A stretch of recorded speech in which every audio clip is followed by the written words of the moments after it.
বলে লিয়া। হ্যাঁ বলো। পাপাকে জয় যিশু, ছোট পাপাকে জয় যিশু, মণ্ডলীর সবাইকে জয় যিশু। আমাদের বাড়িতে একটা বাচ্চা 5 বছরের ছেলে খাটের তলে ঢুকে গেছিলো।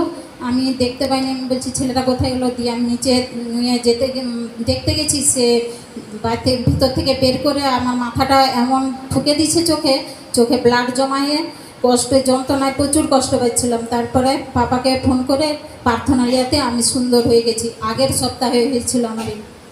বলে লিয়া অনেকটা ব্লাড জমা হয়ে গেছিল পুরোটাই। ওষুধ খেয়েছিস? না, আমাকে সবাই ওষুধ খেতে বলছিল। আমি ঈশ্বরকে বিশ্বাস করি, তাই আমি কোনোদিনও ওষুধ খাইনি। পুরো ব্লাড জমে গেছিল। আমি দেখে ভয় করেছিলাম, পিতা তুমি কি করে ভালো করবে।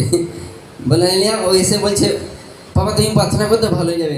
বলে লিয়া আমারও অনবিশ্বাস হয়ে গেছিল, এত ব্লাড জমা হয়ে গেছিল। যা তোর বিশ্বাসে পরমেশ্বর কি করলো, কুষ্ঠ রোগীকে কি বলেছিল, তোর বিশ্বাসে কি হলো, পরমেশ্বর ভালো করলো। যা ওর বিশ্বাসে কি হয়েছিল, দেখো পুরো পুরো ব্লাড জমে গিয়েছিল। আমার ভয় লেগে